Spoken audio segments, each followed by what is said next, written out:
Good afternoon, ladies and gentlemen, and welcome to today's Temple Wellness webinar on the science of behavioral change. I'm Wilmarie Joubert, a Temple Wellness coordinator with Bestmed, and I'm thrilled to have you with us today. Thank you for taking the time to join this webinar. We hope that you will find it insightful and inspiring. Please feel free to type any questions that you might have into the chat box, or at the end of the session, we will also allow you to unmute and ask your questions directly. This year's theme is on the prevention beyond purpose. This theme speaks to the why behind prevention. It's not only about avoiding illness, but it's also about the desire to live longer, but also to live better. This engaging webinar will allow you to explore how tiny, consistent actions can lead to meaningful and lasting change over time. Our speaker today is Naomi Chauke, and she is a registered wellness counselor dedicated to helping individuals make healthier life choices, especially during difficult times or after experiencing a trauma. Before we start, I have a few announcements. First of all, I want to tell you that we are launching a challenge today. The challenge is called Consistency Creates Transformation, and we want to celebrate yours. We want to challenge all our participants to join 6 or more of our webinars this coming year. And when you do, we want to spoil you with a special token of appreciation for your loyalty and your commitment to growth. We will also be doing our competition questions again about the Temple Wellness webpage, but you can look forward to those at the end of today's session and, of course, stand a chance to win some amazing prizes. So before we start, I want to just take a moment to remind our members of the Temple Wellness benefits. The Temple Wellness benefits are available to all our members above the age of 16 years, and it's completely free of charge. It doesn't matter on what medical aid option you are, it ranges across all of them. So you start off with your Tempo lifestyle screening. This can be done at a multiple of our Tempo partnered pharmacies. You can see the list on the screen: Dischem, Clicks, Van Heerden's Pharmacy, Arinel, the local Choice Clinic Pharmacy, and selected Tempo biokinetics, biokineticists, dietitians, and even GPs now. All the list can be found on the Tempo Wellness webpage. You then receive 2 consultations with a dietitian and 2 consultations with a biokineticist, all completely for free. The webpage also offers emotional wellness information like these Temple Wellness webinars. Thank you for joining us today. Naomi, we are really excited to hear what you have to say. Thank you so much, Valmarie. Thank you for the opportunity, and thank you everybody for making time out of your busy schedules for us to be here and to talk about our emotional well-being.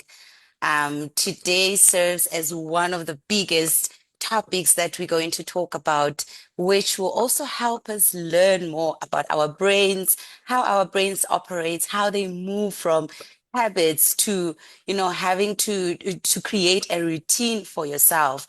Most of the times we tend to feel like, our brains are bigger than us. We struggle with understanding the things that happen in our mindset to a point that we even feel like, this is too much. My brain cannot handle it anymore, forgetting that we are in control of our brains. So today we'll get to talk a little bit about how our brains work, how they create habits, how we get to form routines so that we'll be able to understand that, our brains work in amazing ways and they are not there to fight against us. But if we get to understand what our brain wants to teach us, what it wants to understand, how it operates, it's easier for us to get to be in control of certain decisions and also create new habits. Habits are formed. We're not born with certain habits. Therefore, it simply means that it's possible for you to recreate healthy habits that work for you. So as we get to go through our workshop today, I want you to introspect. I want you to get to understand where is it that you struggle with controlling the mindset or controlling the brain so that you'll be able to understand that it's not a you problem. It's just that we need to take time to get to understand our mindsets and our brains much better. Now, when we look at the first slide that we have, which talks about the science behind small habits, the brain, which allows us to get to understand the brain. So our brains are wired for efficiency. Basically, they prefer what is familiar and requires the least energy. Most of the times we don't understand how our brain wants the simplest things and we try and push through the difficult things, which makes it hard for us to achieve that particular goal at the end of the day because we push so hard in trying to make our brains, or forcing our brains to get to understand, huge things, huge tasks. But in reality, our brains just wants the simplest things that takes the least energy. That's why we automatically reach to our phones in the morning or brush our teeth without even thinking about it. Our brains are designed for survival and energy conservation. The brain uses a huge amount of body's energy, so it constantly looks for shortcut. I mean, our brain does everything, basically everything. It teaches us how to, get to create new habits. When you want to walk, the brain is the one that sends a message for you to be able to walk. Most of the things that we do unconsciously, the brain is constantly at work so that we don't have to first think about walking when we need to walk. And this is where what we call in psychology a basal ganglia comes in. So the basal ganglia is a part of the brain responsible for automatic behaviors and habits. Now, when something becomes repeated, the brain shifts from what we call the prefrontal cortex, which is the effortful thinking. That's what the brain uses to think, to effortfully think, to what we call the basal ganglia, which is the automated mode or the automatic response that the brain provides. Now, when we repeat a behavior, the brain strengthens the neural path for that particular action. And the more we repeat it, it's the more automatic it becomes. Now, to give you a real life example, for example, when someone decides to go to gym for 2 hours every day, they can basically last for a week. Meanwhile, when somebody decides that I'm going to take a 10 minutes walk every day, they can actually do it for about 6 months. Now, who does it better?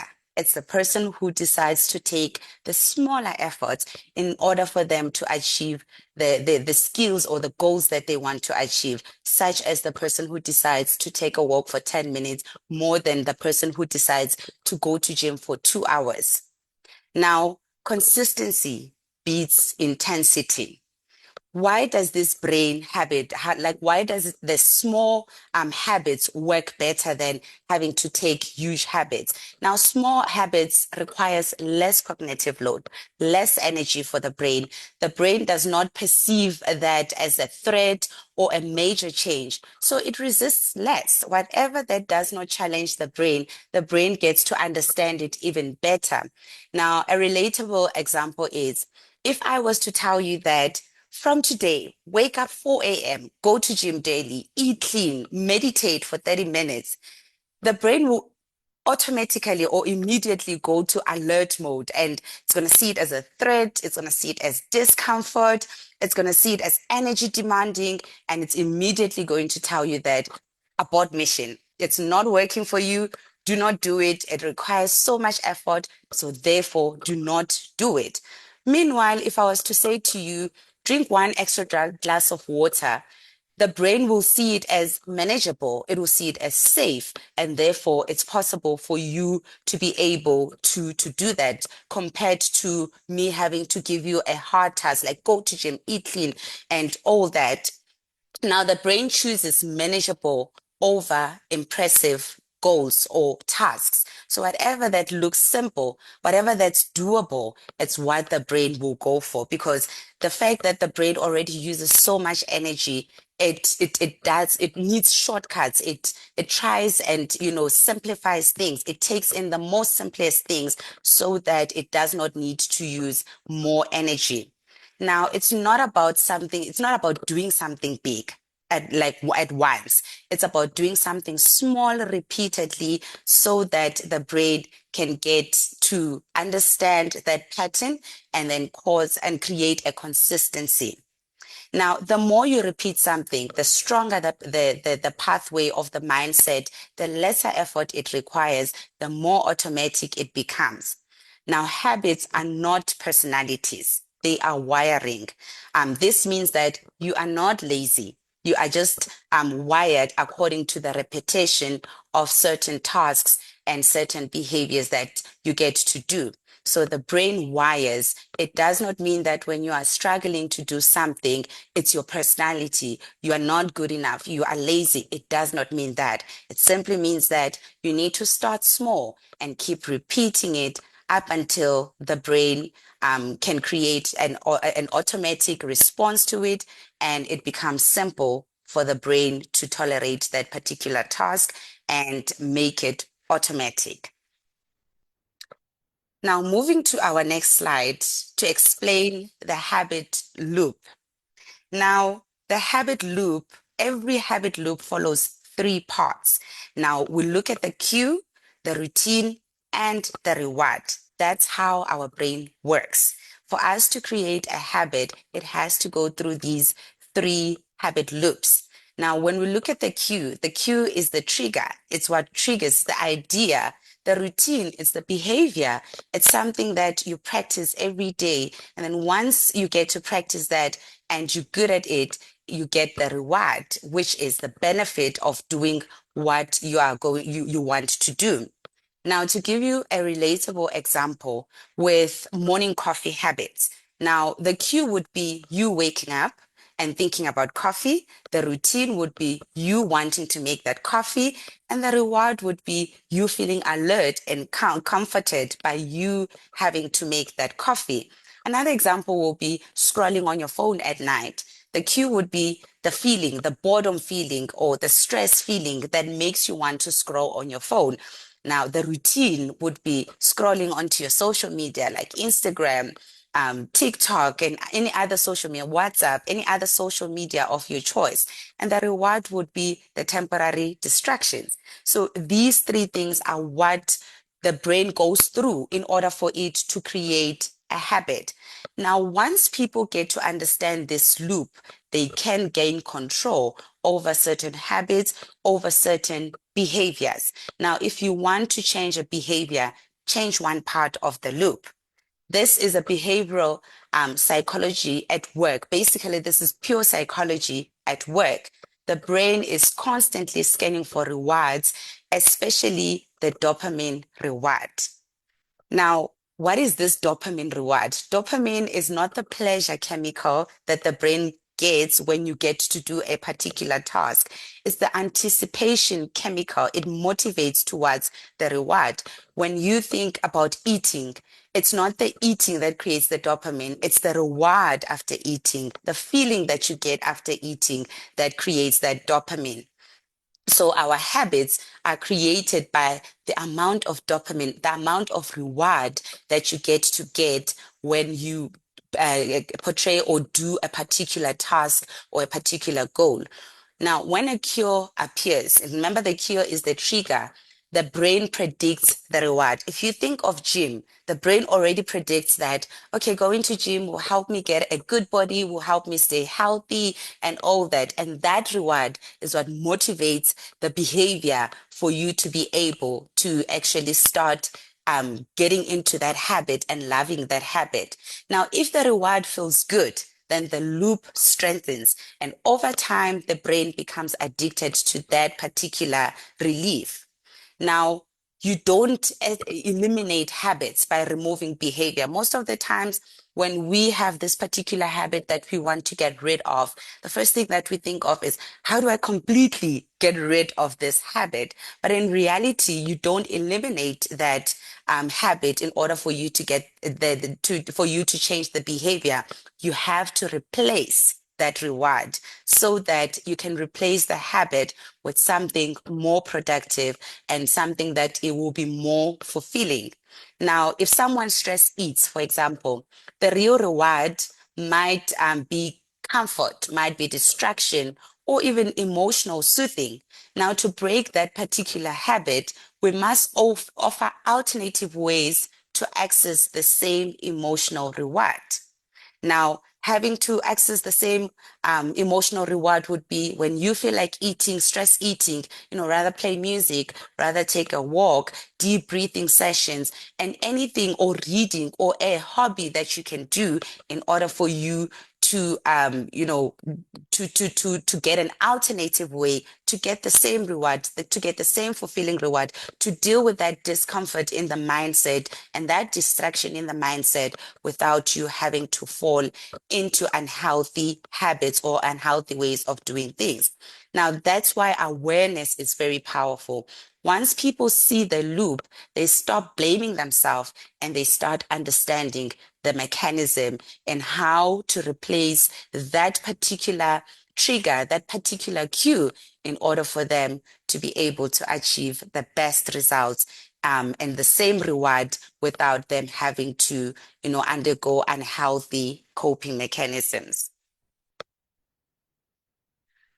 Now, why does tiny changes work better? Most of the times we tend to tell ourselves that, tiny changes are invalid when something does not require so much strength, so much energy, so much effort. We tend to feel like, nah, we are doing it wrong. This is incorrect.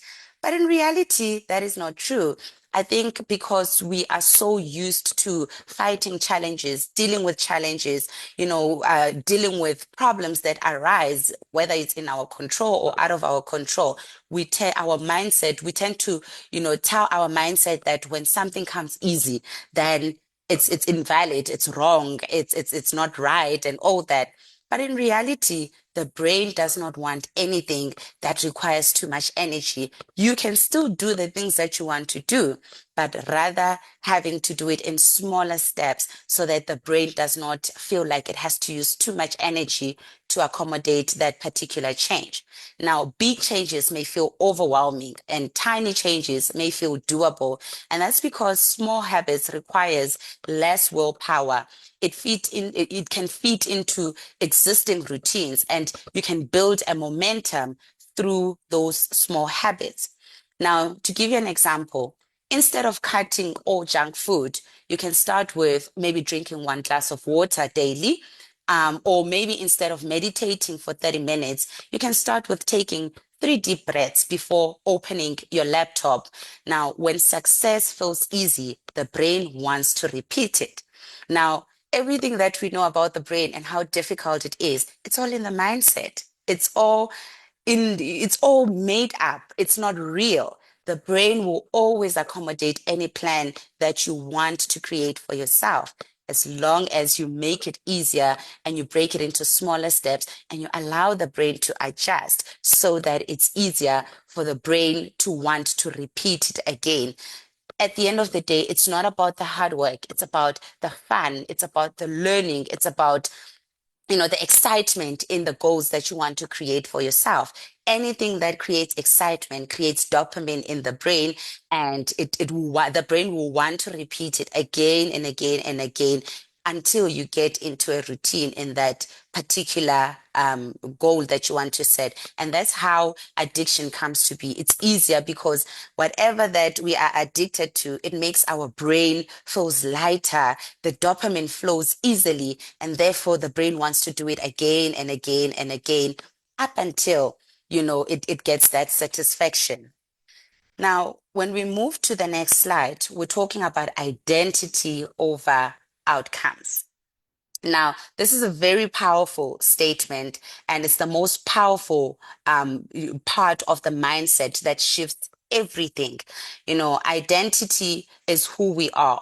Outcomes is what we get to, produce from that task, from that goal that we want to partake in. Now, outcomes focuses on results. To give you an example, when you say, I want to lose 10 kg, that is an outcome because it is the outcome that you want to achieve through you having to go to gym or through you wanting to start that particular goal. Meanwhile, identity focuses on who you are becoming. It looks at your personality. It looks at the person that you want to become. When you say that I'm someone who takes care of my health, that is your identity.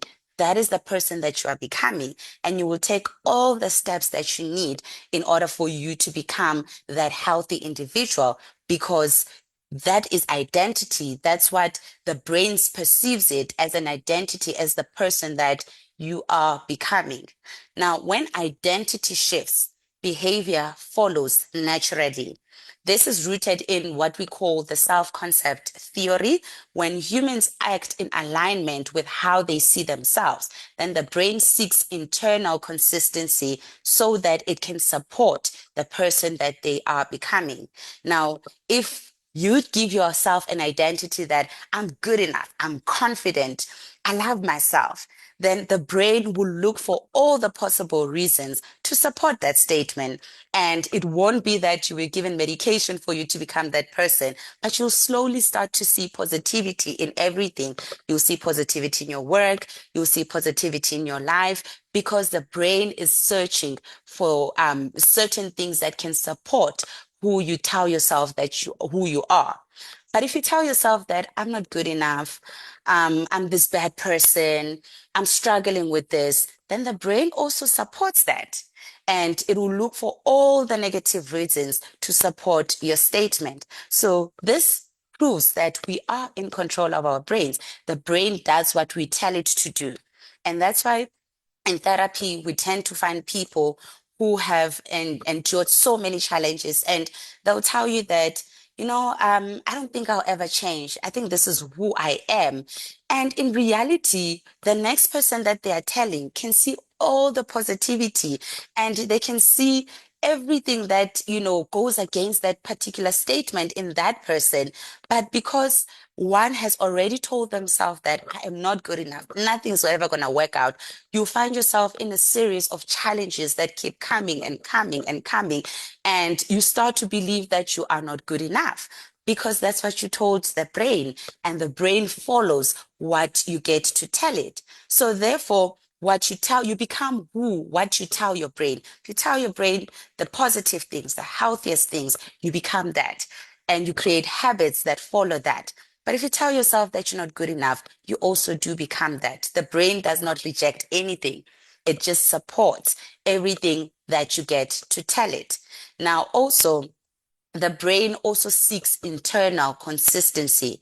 Now, for example, that's what I got to share, that if you tell your brain that I am not good enough, then your brain will look for things that will be consistent, will keep telling you negative things consistently.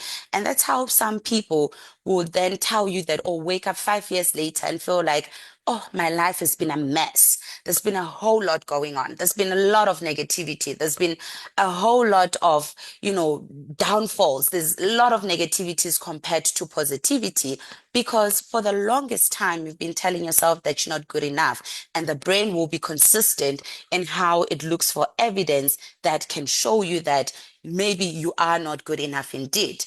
And sometimes you'd feel like, I am this positive person. Even if I go through a storm, nothing ever breaks me. So I am positive, not because you've got superpowers, but it's because of how you handle the mindset, what you tell the brain. And the brain will constantly look for reasons. And 5 years later, you look back into your life and you'll count all the storms that you went through, but you'll find yourself not breaking, because of the consistency that you have trained your brain to look for healthy things to support your statement. Now, the brain subconsciously looks for evidence to confirm the identity that we spoke about. If someone believes that I'm someone who take care of my well-being, then your behavior will gradually align with that. And you start to feel like I am this person. You start to take care of yourself. You start to exercise. You start to drink water. You start to even check up on your emotions. If you feel sad, you'll pause and check up on that particular emotion because of how you allow your brain to align with your identity.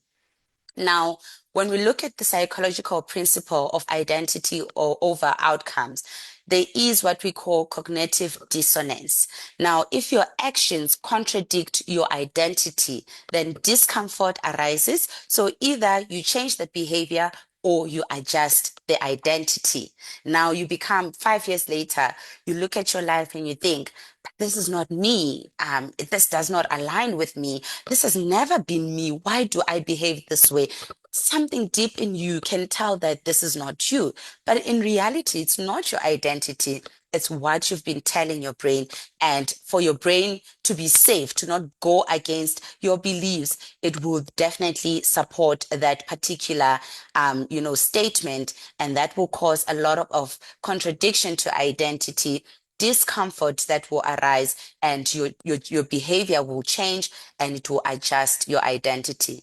If your behavior change, your identity will be adjusted. For example, if you start drinking and taking drugs and all that, then your identity will change because of what you tell yourself, because of the person that you have become, because of the behaviors that you are portraying. But if you start to drink water, tell yourself positive things, exercise, and take care of yourself, then your identity changes also. Coming back to the addiction example that I've used, that is how, people who are addicted to, for example, alcohol or drugs start to heal. When we look at them and look at how reckless the behavior is, we might feel like, is this person ever going to change? But the minute that they start to change their behavior, their identity also follows and they become this healthy individual again. Now, small habits work because they slowly shift their identity. For example, one exercise changes nothing, but when you exercise 30 times, you start to think, maybe I am someone that exercises. Your body gets used to it. The mindset gets used to it. There's a routine that is formed, and you start to follow that particular routine. Now, identity can change, like identity change is very slow, but powerful and very lasting. Sometimes we want to change and we portray one positive behavior for one day, and suddenly we feel like, today I feel positive. So tomorrow when you wake up and you don't have that energy and that motivation again, you start to feel like maybe this is not cut out for me. But you need to repeat that particular behavior up until you get to a point whereby the brain gets used to it and it creates consistency. To give you an example, most of the times when we go to gym, and those who go to gym will tell you, for the first day that you go to gym, when you come back, you feel motivated. You even look in the mirror and you look at how much weight you've lost, and you're looking at your stomach and feel like, okay, it's going flat. And then you wake up tomorrow and you feel like, oh, the stomach is still not working. A week later, and you feel like, oh, I still have this stomach, and you become demotivated. But the more you keep practicing going to gym, the more you keep helping yourself, it's the more you get to see the results. So you can't see the results in one day. You have to practice. You have to repeat that behavior up until you get to see the results. It's not a one-day change. It's a journey. And when you are going through a journey, it will take time. There's good things that you'll find about yourself. There's negative things that you'll find about yourself. But that does not stop you from the journey of where you are going. So you have to keep going. Even if it doesn't feel like, you don't feel like, doing it at that particular day, the more you get to practice, it's the more the brain will make it easier. And it's the more that you'll get to see the results. Not in one day, but the more you practice and repeat that particular behavior. Now, there's also consistency over motivation. And these are two different things. To give you an example, we don't brush our teeth because we feel motivated, but we do it because it's automatic. Our brains automatically do it.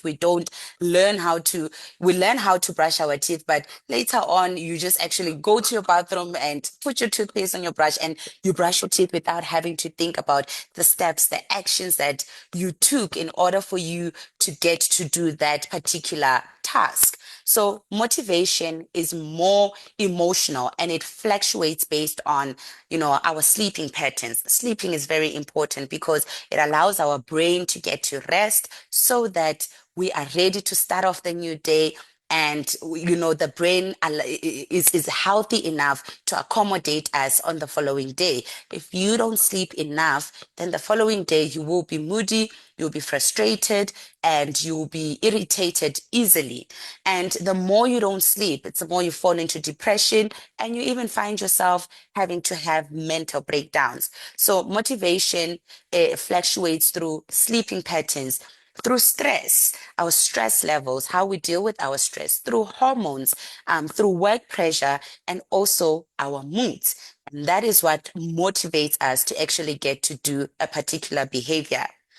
Now, when we look at the prefrontal cortex, which is the decision-making center of the mindset, it is strongest when we are rested and when we are calm. When we deal with our challenges in a healthy way, then it's easy for the prefrontal cortex, the decision-making, the healthy part of the brain, to be active and allow us to get things done in a healthy way and in a motivating way.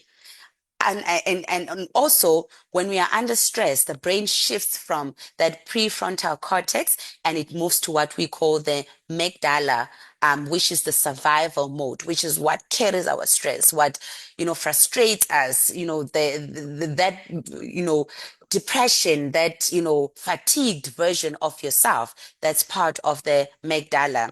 Now, when the amygdala is activated, then we choose comfort, and we don't want long-term goals because we want to deal with that particular problem that's affecting us at that particular moment because it's heavy to carry, because it's frustrating, because it affects our mood and our joy and our happiness. We want to deal with it. So the brain does not look at long-term goals, but it looks at what can I do at that particular moment for me not to deal with this particular emotions. And that's why other people, after a stressful day, they skip the gym, they overeat, or even scroll on their phones endlessly because they want that soothing emotion, because of the mindset is activated on the amygdala, the survival mode, and therefore they want to get rid of that particular emotion or feeling that they're experiencing at that particular moment. Now, habits protects you when motivation disappear.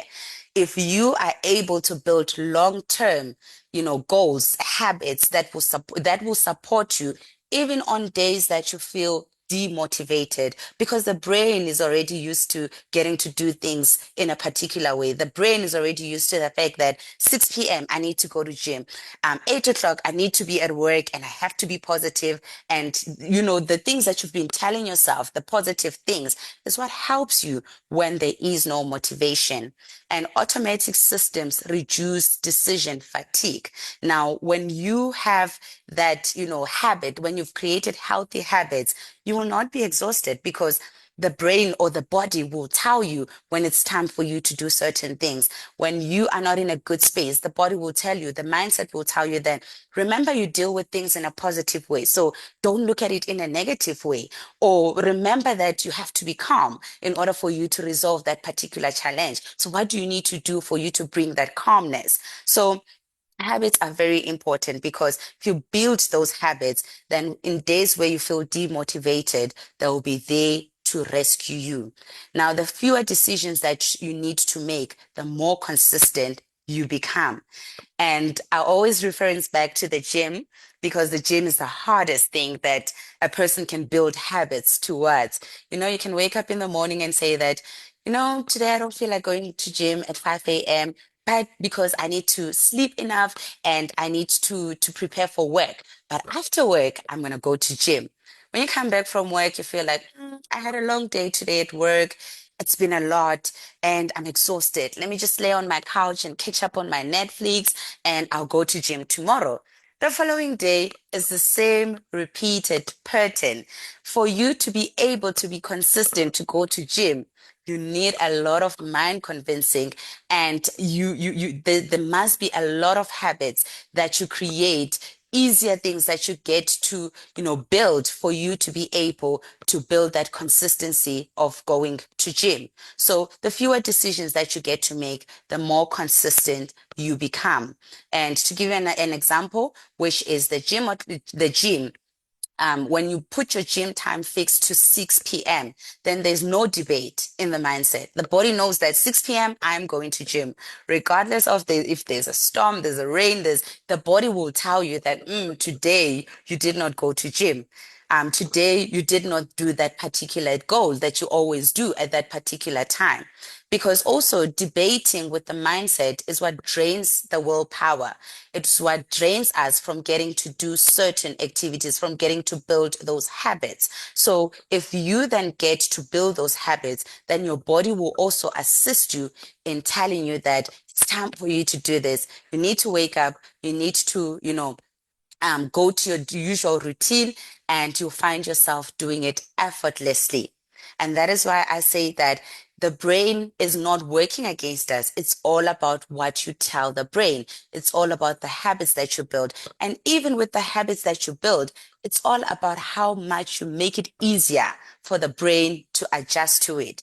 You can do anything that you want to do, but you can always find healthier ways to simplify it so that it's not too heavy for the brain to process, or it does not allow the brain to use so much energy to process to a point that it feels like it's a threat, it feels discomfort, and you feel like, I can't do this. This is too much. This is not for me. There's no such word as I can't do this. You can do anything. You've got the power to do anything as long as you allow yourself to find healthy ways to do that particular goal that you want to do. Now, there's also designing better habits. Now, this is where we get to learn how to simplify creating habits. Because, like I said, when things are simpler, then the brain processes it quicker and it creates that dopamine, the reward, chemical, and you want to do it again and again and again if it's healthy things that produces healthy results. Now, there are three practical stages or steps that you can use in order for you to build better habits. Now, one of the things that can help with building better habits or strategies that you can use to build better habits is to start extremely small. Small things creates huge impact. Now, most of the times, especially when we are perfectionists, we tend to look at the end goal. We tend to look at how the results will be. We want to reach to that point, ignoring the smaller steps that you need to take in order for you to achieve that big result. For you to achieve big results, you have to go through smaller steps. For example, if you want to buy a car, the smaller steps that you need to take would be looking into your budget, maybe savings, maybe cutting off certain things like Uber Eats and certain things that we like to do for us to be able to save up for us to get that particular car. So it's the smaller things that build up until you reach that big goal. And the best thing or the nice things about appreciating the smaller efforts is that when you find yourself breaking, when you've reached the bigger goals, it's easy for you to know what steps you took in order for you to get there. Now, it's easy for you to go back and rebuild yourself for you to actually get bigger or even better results than you had before. But if you just reach the end goal without knowing what small steps you took for you to actually get there, it will be easy for you to give up when you get there and things don't work out and you reach your breaking point because you don't know what it took you for you to be able to get there. So if it feels too easy, then it's correct. you are absolutely on the right path. It does not mean that when it's easy, then there's something wrong. And that's what we always tell ourselves, that when something is too easy, then that means that I'm not doing it the right way. But sometimes it's just you having to accommodate the mindset and simplifying things. And we actually wired to actually simplify things. If you're given a task at work, for example, a project that you need to do, you're not going to go and look for the most difficult things to be able to complete your project or your task. You will look for ways to simplify things, to understand things in order for you to get there. So we are in control of, having to build habits using smaller steps. And every time it feels easy, it doesn't always mean that it's incorrect. And an example would be, instead of doing 50 push-ups for starters, you can start with 5 and tell yourself that today I'll start with 5. Tomorrow I'll do 5 again. Then if I feel like I'm reaching the momentum, then the following day I'll do 10. And then you start to build gradually from that small move. Now, also, the second part in how to design better habits or strategies that can help you create better habits would be for you to attach to something you already do, which is what we call habit stacking. Now, when you get to do a particular task, add one more thing to that particular task. If you are used to it, then add the other thing. For example, after brushing my teeth, I will floss. If I tell myself that I'll floss one tooth after brushing my teeth, then it means that I'm adding an extra task after doing that particular thing. For example, you would also tell yourself that after I open my laptop at work, I'll review my top 3 priorities. That means that you are now getting into a habit that when I get to work, I'll open my laptop, and then the next thing that I will do is review my top 3 priorities. What do I need to do first? What comes second? What can I do last? So that I'll be able to get into that routine. And the more you get to practice that particular routine, it's the more you get used to it. And then thirdly, in how to design better habits would be for you to make it obvious and easy. There's nothing that the brain will reject if it's easy. Matter of fact, our brains wants the easiest things. It's just like when we're given tasks at work, and this is a very difficult task. Even though you don't voice it, a part of your brain will tell you that this is very difficult. And you complain internally. But the minute that you start to make it easy, you might even tell yourself that actually it's not as bad as I thought it would be. So if you are a person, for example, who struggles with, eating a lot, overeating, or eating disorders, the things that you can do to make it obvious and easy would be for you to keep fruits where they are visible, keeping fruits in a visible space, so that every time you feel like you want to eat a burger or a pizza, the first thing that you will see is the fruit, and you'll get to eat that fruit, and it will help with subsiding that hunger that you are feeling without you having to eat a burger or a pizza, or even keeping your bottle of water on your desk, so that every time you feel like you're thirsty, you feel like you are stressed, anxious, first thing that you take is a bottle of water and drink water that will calm the anxieties. And because it's visible, you don't have to sit and overthink and deal with the problem. Just by you taking a glass of water or drinking water, it will be easy for you to calm the anxieties, and that will give you space to deal with these challenges in a healthier version of yourself. And also removing junk food from immediate. If you feel that you're struggling with eating, having to remove junk food where it's visible can help you with that. So making things easier will help you shape your behavior, and that will also increase your willpower, the ability to want to do something, because there is a motivation and you're not giving the brain something unhealthy. Because in all honesty, unhealthy coping mechanisms are the first ones that rescue us from anything that's negative. when we are experiencing a huge challenge, before we think about dealing with the problem, some think about a glass of wine, some think about, stress, some overthink, some, go through that particular stress before they can think about a solution. So unhealthy coping mechanisms are the first things that rescue us because they are the easiest. Now, having to keep obvious and easy things, healthy things, will help you deal with that particular challenge without the mindset having to reach to unhealthy coping mechanisms in order for it to feel relieved and also feel soothing. Now, also, behavioral psychology says that environment influences behavior more than intention. So, when you want to deal with a challenge, look at your environment first and look at how your environment is supporting you. Hence, also in therapy, we always advise that when you deal with challenges, find a partner, find someone that will listen to you, find someone that supports you so that you won't have to go through the journey on your own. So, your environment helps a lot when you want to build habits. What you do to help you in that particular environment can help you create healthy habits. For example, if unhealthy snacks are visible, consumption also increases. If fruits are visible, then fruit consumptions will also increase. So the brain responds to the cues automatically. And the cues are what we find in our environment. And it's what we call the stimulus control. For example, also, when your phone is next to your bed, then you will scroll most of the time. But your phone, if your phone is charged outside your bedroom, then it does reduce scrolling dramatically because you're thinking about the fact that I need to step out of bed and I need to walk down the stairs and I need to go get my phone.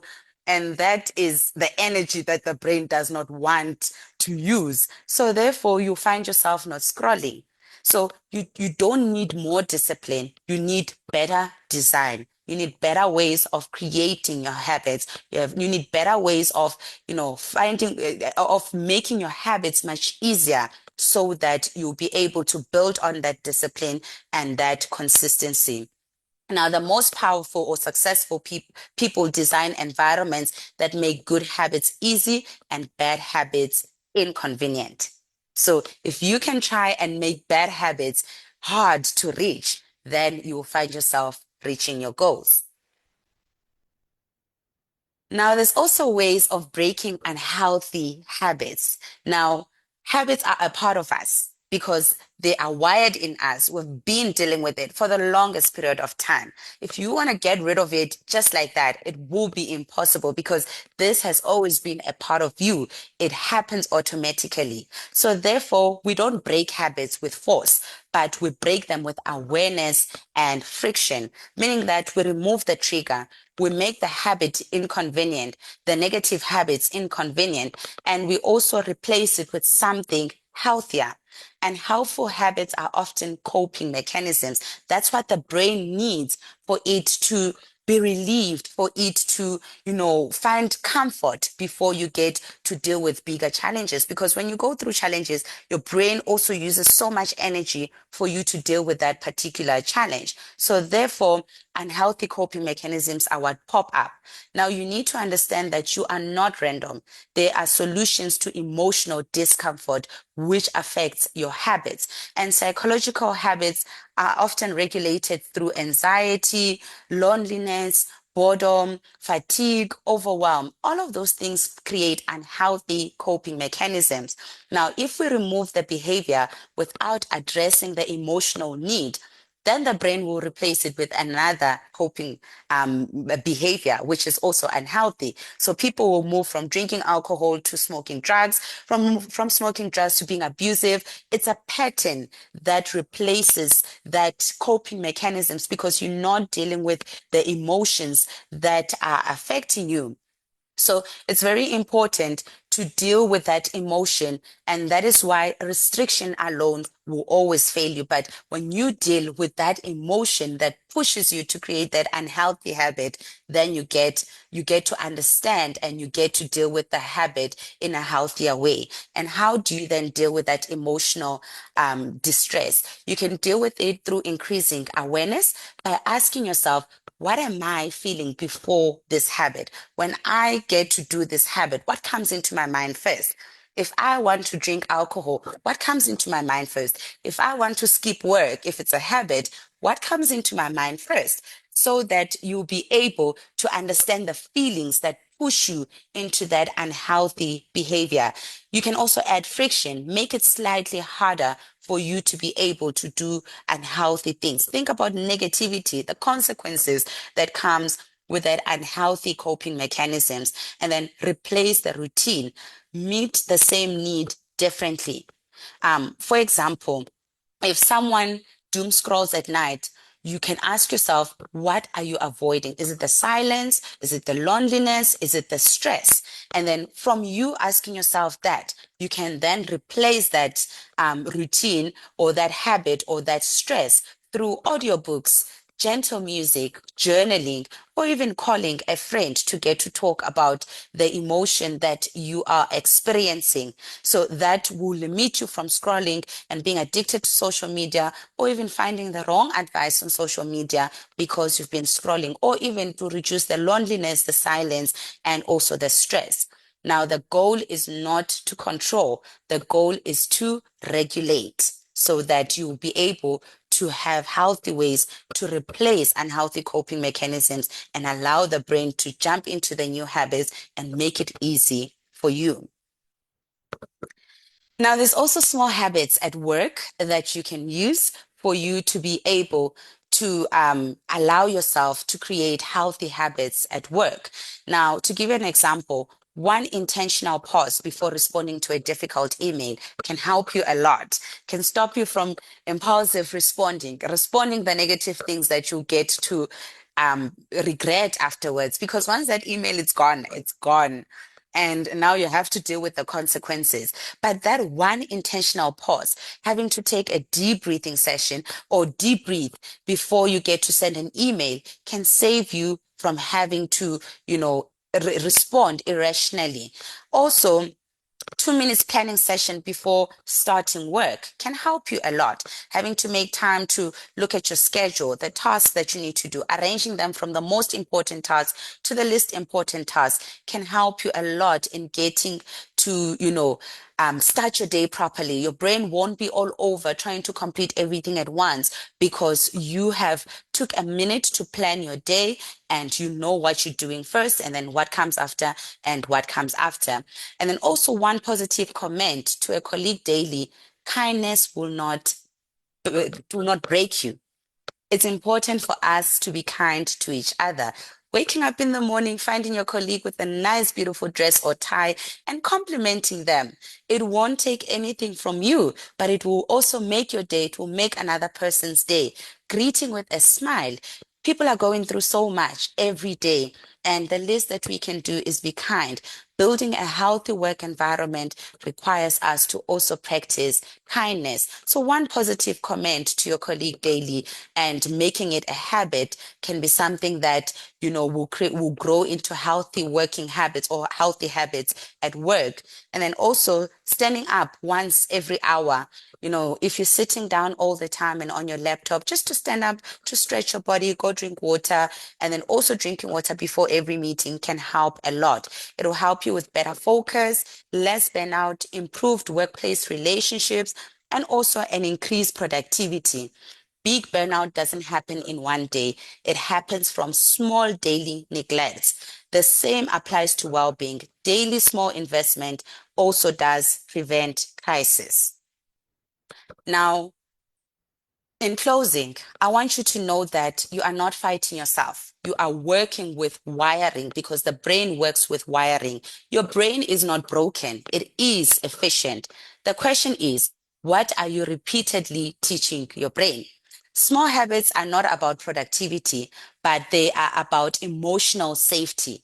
When people feel safe, and regulated, they make better decisions. And small daily habits are micro signals of safety to also the nervous system. Now, today we've spoken about small habits, but it isn't really about habits. It's about understanding your brain. Your brain is not against you. It is protective. It seeks safety. It conserves energy. It repeats what feels rewarding. Now, every time you pause before reading, reacting, you are teaching your brain to regulate. Every time you drink water, instead of ignoring your body, you teach your brain to care. Every time you take one small step, you cast a vote for the person you are becoming. Change does not happen in one dramatic decision. It happens in quiet repetition. Burnout happens in daily neglect. So does your well being. Your nervous system does not need intensity, it needs consistency. So your brain does not need perfection, it needs repetition. So today, don't choose a big goal. Choose a small, safe, repeatable action and let your brain do what it does best, which is adapting. Small habits may look insignificant, but over time, they quietly change everything. They get used to it and allow you to actually build healthy habits. Now, in closing, thing I'd like everybody to do an introspection, get to understand where you are with the habits. If there's negative habits that you need to change those habits. It's not impossible. It's very much possible. It all starts with what you tell the mindset and what you practice in the mindset. I hope you have taken one or two things that you'll be able to use for you to start creating healthy habits. And I hope that you'll be able to change all the negativity that you feel that it's impossible to change, because you have the power to change all of that. Thank you so much, everyone, for listening. I'll open space for questions and I'll hand over to Marie. Thank you so much. Thank you, Naomi. Thank you for that powerful presentation. I want to ask our members, while we're doing the questions, please take out your phones and just scan the QR code that's on the screen right now. We would love to get your feedback just to know what your experience of today's webinar was like.